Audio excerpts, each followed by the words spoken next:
নরেন্দ্র মোদী বলেছে যে বাংলাদেশের 1971 সালে আমরা যুদ্ধ করেছি, সেই ভারতের চ্যানেল বাংলাদেশে চলতে পারে না। কথা বলে ঠিক কেন মুসলমান? মা বোনেরা আজকে দেখি পর্দাবিহীন চলে, সমাজটা আজ ধ্বংস করলো হিন্দি সিরিয়ালে। সংসারে আজ ঝগড়া শুধু, ও সংসারে আজ ঝগড়া শুধু এই সিরিয়ালের জ্বালায়। সকল ক্ষমতার মালিক কে? সকল ক্ষমতার উৎস কে? এটা আগে ক্লিয়ার করার দরকার, কারণ আমি চাই না আপনারা কেউ মুশরিক হয়ে মারা যান। কথা বলেন ঠিক কিনা? দুনিয়ার মানুষ, এই দেশের মধ্যে অনেক মানুষ বিশ্বাস করে যে সকল ক্ষমতার উৎস জনগণ। কেউ বলে সকল ক্ষমতার মালিক জনগণ। বলুন তো দেখি, আল্লাহ তাআলা বলেছেন আন্নাল কুওয়াতা লিল্লাহি জামিআ, সকল ক্ষমতার একমাত্র মালিক হলো আল্লাহ। আর দুনিয়ার কেউ যদি বলে সকল ক্ষমতার উৎস জনগণ, বলেন তো কোরআনের সাথে সাংঘর্ষিক কিনা? জোরে বলেন। কেউ যদি বিশ্বাস করে সকল ক্ষমতার উৎস জনগণ, তার ঈমান থাকবে না, সে মুশরিক হয়ে দুনিয়া থেকে বিদায় হয়ে যাবে। যেই মুশরিককে ক্ষমা করবেন না কে? জোরে বলি কে? নামাজ কাজা করলেও আল্লাহ তাআলা মাফ করতে পারে। ভুলে সুদের সাথে জড়িত হয়ে গেছে, আল্লাহ মাফ করতে পারে। কিন্তু রব্বুল আলামিনের সাথে কেউ যদি শিরিক করে, সেই গুনাহ মাফ করবে না কে? এজন্য বিশ্বাস করতে হবে সকল ক্ষমতার উৎস কে? রব্বুল আলামিন বলেন ইয়া আইয়ুহাল্লাযীনা আমানু দুখুলু ফিস-সিলমি কাফা। আল্লাহু আকবার। রব্বুল আলামিন ডাক দিয়ে বলেন, হে ঈমানদার বান্দারা, তোমরা যারা ঈমানের দাবি করো, উদখুলু, তোমরা সকলে মিলে প্রবেশ করো ফিস-সিলমি। এখানে আল্লাহ তাআলা ফিস-সিলমি, সিলম মানে ইসলামের মধ্যে তোমরা প্রবেশ করো। আমরা আল্লাহ তাআলাকে বললাম, রব্বুল আলামিন তোমার ইসলাম কতটুকু মানবো? কারণটা হলো ওই সমাজের লোকেরা, তারা ইসলাম ধর্ম গ্রহণ করেছে বটে, কিন্তু পরিপূর্ণ ইসলাম তারা মানে না। ইয়া আইয়ুহাল্লাযীনা আমানু আয়াত মদিনায় নাজিল যেগুলো হয়েছে, রব্বুল আলামিন এইভাবে ঈমানদারদেরকে ডাক দিয়েছেন। 89 জায়গায় আল্লাহ তাআলা ডাক দিয়েছেন ঈমানদারদেরকে পরিপূর্ণ ইসলামের মধ্যে প্রবেশ করার জন্য। বলুন তো, ইসলাম যারা ঈমানদার তাদেরকে ইসলামের মধ্যে ঢোকার কথা বলার দরকার ছিল? কিন্তু আল্লাহ বলছেন কেন? যেহেতু আমরা ঈমানদার দাবি করি, যেহেতু আল্লাহ রাব্বুল আলামিন আমাদেরকে ডাক দিয়ে ইসলামের মধ্যে প্রবেশ করার জন্য বলেছেন, সকল বিষয় মানার কথা বলেছেন, তার মানে আমরা যারা ঈমানদার পরিপূর্ণ আমরা ইসলামের মধ্যে প্রবেশ করতে পারি না। ঠিক কি না? ঠিক তো? যেমন Islam is the complete code of life. আল্লাহ তাআলা বলেন ইসলাম হলো জাগতিক সমস্যার সমাধান দিবে আর তোমাদেরকে আখিরাতের কল্যাণ দান করবে। কল্যাণ হলো জান্নাতে তোমাদের পৌঁছায় দিবে। আল্লাহ তাআলা বলেন এই যে ইসলামের কথা বললাম, এই ইসলাম ছাড়া আমার কাছে কোনো কিছুই গ্রহণযোগ্য হবে না। যার কারণে রব্বুল আলামিন বলেছেন ইন্নাদ দীনা ইনদাল্লাহিল ইসলাম।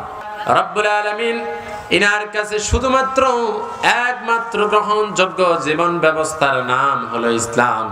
ইসলামী জীবন ব্যবস্থা ছাড়া জীবন পরিচালনা করবে যারা, কোনো কিছুই তার জীবনে কবুল হবে না। যে আমলগুলো করবে আল্লাহ তাআলা কবুল করবে না।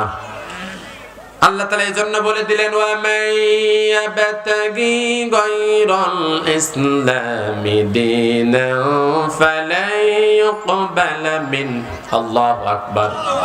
রব্বুল আলামিন সূরা আল ইমরানের 185 নম্বর আয়াতের মধ্যে বলেন, শোনো দুনিয়ার মানুষ, যদি তোমরা ইসলামে পরিপূর্ণ দাখিল না হও, ইসলামের বাইরে যদি তোমরা চলাফেরা করো, তোমাদের কর্মকাণ্ড ব্যক্তি থেকে রাষ্ট্রীয় পর্যায়ে যদি তোমাদের কাজগুলো হয়ে যায়, তোমাদের ওয়ামাই যে ব্যক্তি ইয়াবতাগি অন্বেষণ করবে মুজারে সিগা গায়রুল ইসলাম, গায়র মানে ব্যতীত ইসলাম ছাড়া, ফালাই ইউকবালা, ফা শব্দের অর্থ অতঃপর, আবার আল্লাহ তাআলা দিয়েছেন লান, যারা আলেম আছেন তারা জানেন। আবার ইউকবালা হলো মুজারে সিগা, মুজারে সিগার পূর্বে যদি লান আসে অর্থ হবে কখনোই কবুল করা হবে না। এবার একটু লক্ষ্য করুন, এর ব্যাখ্যা সূরা আরাফের 40 নম্বর আয়াতের মধ্যে আল্লাহ দিয়েছেন, হাত্তা ইয়ালিজাল জামালু ফি সামিল খিয়াম। দুনিয়ার মানুষ ইসলাম বাদ দিয়া যারা জীবনে আমল করবে তাদেরটা কবুল হবে না। কেমন? উট আপনারা বাস্তবে হোক অথবা টিভিতে হোক দেখেছেন কি দেখেন নাই? কারা কারা দেখছেন হাত তুলেন তো একটু দেখি। সবাই দেখছেন।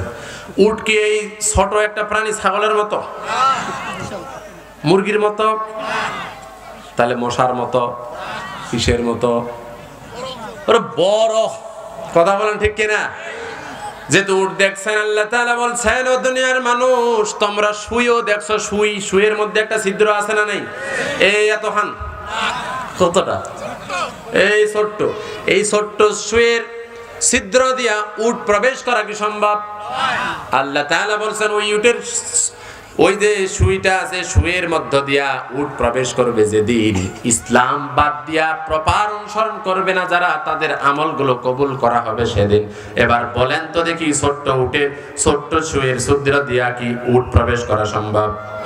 সম্ভব যেহেতু নয়, ইসলাম বাদ দিয়া যা কিছু আমল করেন কোনো কিছুই কবুল হবে না। বলেছেন কে?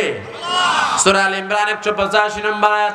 এবার আসুন আল্লাহ তাআলা কেন আয়াতগুলো নাজিল করলেন। আল্লাহ তাআলা রাসূল সাল্লাল্লাহু আলাইহি ওয়াসাল্লামের জামানায় বলে দিলেন, মুসা আলাইহিস সালামের উম্মতেরা তাকে কিছু মানতো, কিছু মানে নাই, মাঝখানে ধর্মের দিকে দীক্ষিত হয়, আবার গরু পূজায় লিপ্ত হয়। ইহুদিরাও যখন ইসলাম ধর্মের কাছে চলে আসলো, আসার পর কিছু বিষয় মানতেছে আর কিছু বিষয় মানে না। তার মানে যেগুলো হলো সহজ, নামাজ, রোজা, হজ, যাকাত, এগুলো সহজ। আর আমার রাসূলকে যে সর্বপ্রথম ফরজ দিয়ে পাঠিয়েছেন দিন কায়েম করা, এটা তারা করতে রাজি নয়। এটা করতে রাজি নয়। ইসলামের প্রথম ফরজ কি? জোরে বলেন। ইসলামের প্রথম ফরজ হলো দিন কায়েম। দিন কায়েম করার জন্য সর্বপ্রথম কোরআন অধ্যয়ন করতে হবে। এজন্য রব্বুল আলামিন বললেন, ইকরা বিসমি রাব্বিকাল্লাযী খালাক। আল্লাহু আকবার। আল্লাহ তাআলা বলেন, পড়ো তোমার প্রভুর নামে যিনি তোমাকে সৃষ্টি করেছেন। এরপরে কোরআন নাজিল শুরু হয়ে গেল 610 সালে। নবী করিম সাল্লাল্লাহু আলাইহি ওয়াসাল্লামের 40 বছর বয়সে কোরআন নাজিল হলেন। একদিন নয়, 2 দিন নয়, 13টা বছর দিন কায়েম কাজ করে যাচ্ছিলেন। 14 বছর চলে গেল। 15 বছরের মাথায় আল্লাহ রাব্বুল আলামিন নামাজ ফরজ করেছেন। কি করেছেন? নামাজ। কিন্তু আমরা নামাজের ওয়াজ করলে কোনো সমস্যা হয় না। ইমাম সাহেবরাও খুব চালাক, নামাজের ওয়াজ করে, রোজার ওয়াজ করে, কিন্তু দিন কায়েমের যে প্রথম ফরজ এই ওয়াজ করতে চায় না। কথা বলেন ঠিক কিনা? যার জন্য আল্লাহ তাআলা পাঠাইছেন, বাকি দিন হলো মূল বিষয়, বাকিগুলো ওটার এক একটা অংশ। কথা বলেন ঠিক কিনা? ওই অংশকে বাদ দেয়া যদি কেউ জীবন পরিচালনা করে তাহলে কেমন হবে শোনেন। বেশি দূর না, আমার ব্যাংহারির একটা উদাহরণ দেই।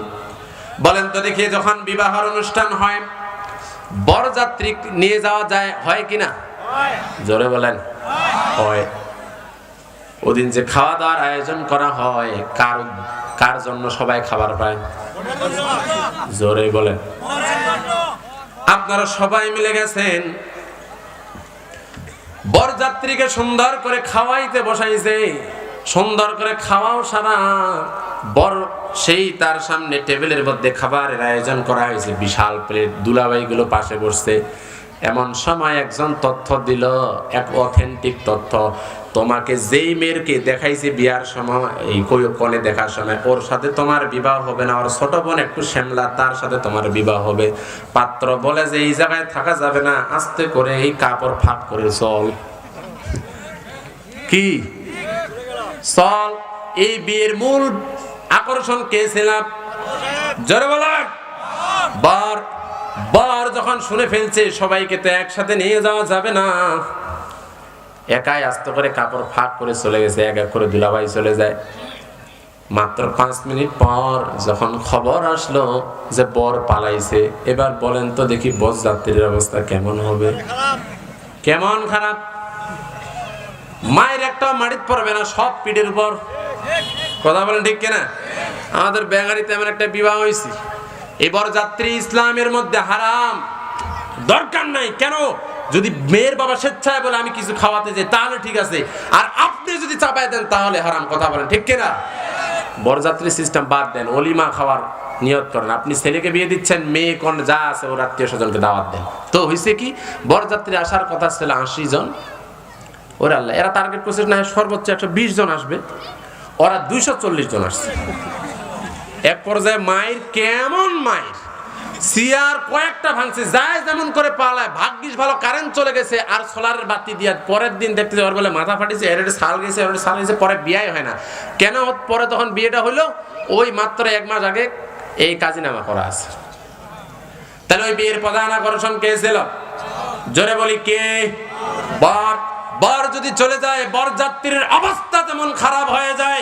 ইসলামটাকে আল্লাহ তাআলা পাঠিয়েছে সর্বপ্রথম আকিমুদ্দিনকে। তোমার মধ্যে আকিমুদ্দিন নাই, আল্লাহ তাআলার ঘোষণা অনুযায়ী তোমার বাকি বরযাত্রী তোমাকে সম্মান করবে তখন যখন বর ঠিক থাকবে। কথা বলেন ঠিক কিনা? তোমার দিন কায়েম ঠিক নাই, যত নামাজ রোজা করো কোনো কিছুই কাজে আসবে না। কথা বলেন ঠিক কিনা মুসলমান? যদি বলেন কেন হুজুর, আল্লাহ তাআলা সূরা মুহাম্মাদের 1 নম্বর আয়াতের মধ্যে বলে দিলেন ওয়াসাদ্দু আন সাবিলিল্লাহ। আল্লাহ তাআলার দিন কায়েমের পথে যারা মানুষদেরকে বাধা দেয়, বাধা দেওয়ার ফলে আল্লাহ তাআলা বলেছেন তাদের আমলগুলো আল্লাহ রাব্বুল আলামিন ধ্বংস করে দেবেন। আমাদের বুঝতে হবে যারা 5 ওয়াক্ত নামাজ পড়ি না, নামাজ পড়া যেমন ফরজ, আর আল্লাহ তাআলা বলেছেন ইসলামের মধ্যে পরিপূর্ণ প্রবেশ করাটাও কি ফরজ। এবার আংশিক পরিবর্তন যদি প্রবেশ করতে চান, আংশিক বলতে কেমন? নামাজ পড়ব, রোজা করব, হজ করব, যাকাত দিব, কিন্তু দিন কায়েম হোক, কোরআনের আইনগুলো কায়েম হোক, এগুলো আমরা চাইবো না। বলেন দেখি আপনি কি মুসলমানের মধ্যে থাকতে পারবেন? আর জোরে বলেন। তার বাস্তব কথা শুনেন এবার। যদি আপনার দিন কায়েমের জন্য ইসলামে যদি পরিপূর্ণ প্রবেশ না হয়, না করেন, তাহলে প্রাণপ্রিয় ভাইরা আমার, জান্নাত পাওয়া যাবে না। আমাদের মূল উদ্দেশ্য হলো জান্নাত লাভ করা, ঠিক না? ওই দিনের মধ্যে নামাজ একটা রুকন, হজ, রোজা, যাকাত এগুলো হলো রুকন, মূল হলো দিন।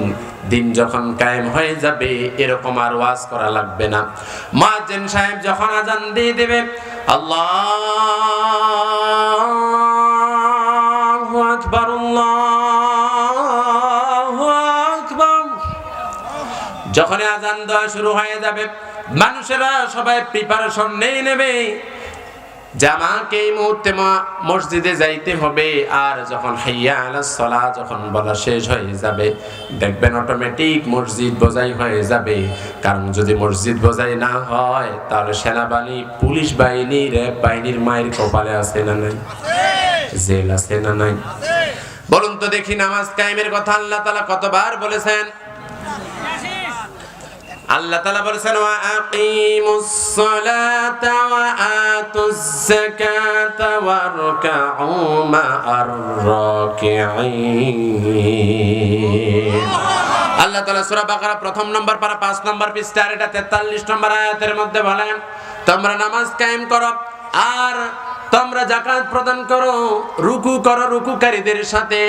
আল্লাহ তাআলা একবার বলে নাই যে তুমি নামাজ পড়ো, শুধু একবার বলেছেন ফাসাল্লি লিরাব্বিকা ওয়ানহার, তুমি আল্লাহ তাআলার নামে তুমি নামাজ আদায় করো, যেটাই হোক। এরপর আল্লাহ আকিমুস সালাহ বলেছেন, নামাজ কায়েমের কথা। নামাজ কায়েমের যতগুলো মুফাসসির আছে সারমর্ম কথা হলো সমাজের মধ্যে যতগুলো মানুষ প্রাপ্তবয়স্ক থাকবে তাদের কেউ যখন নামাজ পড়া বাকি থাকবে না, মানে প্রাপ্তবয়স্ক হয়ে গেছে, মুয়াজ্জিন সাহেব যখন ডাক দিয়ে দিবে আজানের মাধ্যমে সকলে মসজিদের মধ্যে চলে যাবে, তখন বুঝবে যে নামাজ কায়েম হয়ে গেছে। এমন দৃশ্য তো এখন বাংলার ঘরে ঘরে। জোরে বলেন।